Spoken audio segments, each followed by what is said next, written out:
mobilisation municipale, c'est dans l'intérêt, je pense, des citoyens de pouvoir travailler intermunicipal pour des services qui ne serait pas possible d'offrir à nous autres simplement la municipalité. Fait qu'on garde dans le futur pour développer davantage. La municipalité, c'est un bien collectif.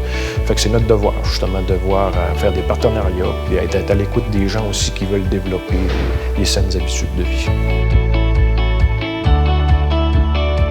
Le comité intermunicipal a été mis sur pied il y a 3 ans par Avomark Santé, c'était leur initiative, pour mettre en place une offre de loisirs pour la jeunesse. Parce qu'auparavant, c'est sûr qu'on était amené plus à travailler en silo, donc à développer chacun chez soi ses propres activités, tout ça. Le fait d'être maintenant mobilisés ensemble, ça nous permet d'augmenter notre offre en loisirs. Ça nous a permis de développer pour les jeunes du sport récréatif intermunicipal. C'est sûr qu'offrir du loisir ou initier les jeunes au sport dès le plus jeune âge, ça a beaucoup de retombées positives, là, autant pour les municipalités que les milieux scolaires.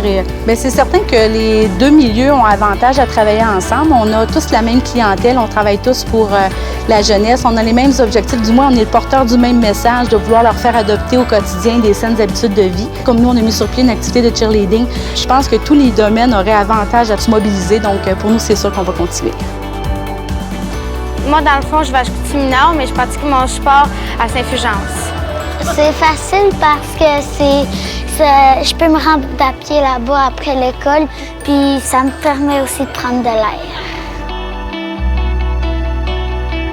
Géant, c'est pour Girardville, Saint-Edmond, Albanil, Normandin et Saint-Thomas-Didier. Dans certaines municipalités, on voulait offrir des activités et ce n'était pas possible. De là, l'idée qu'on a eue, dans un premier temps, de créer une programmation regroupant les 5 municipalités.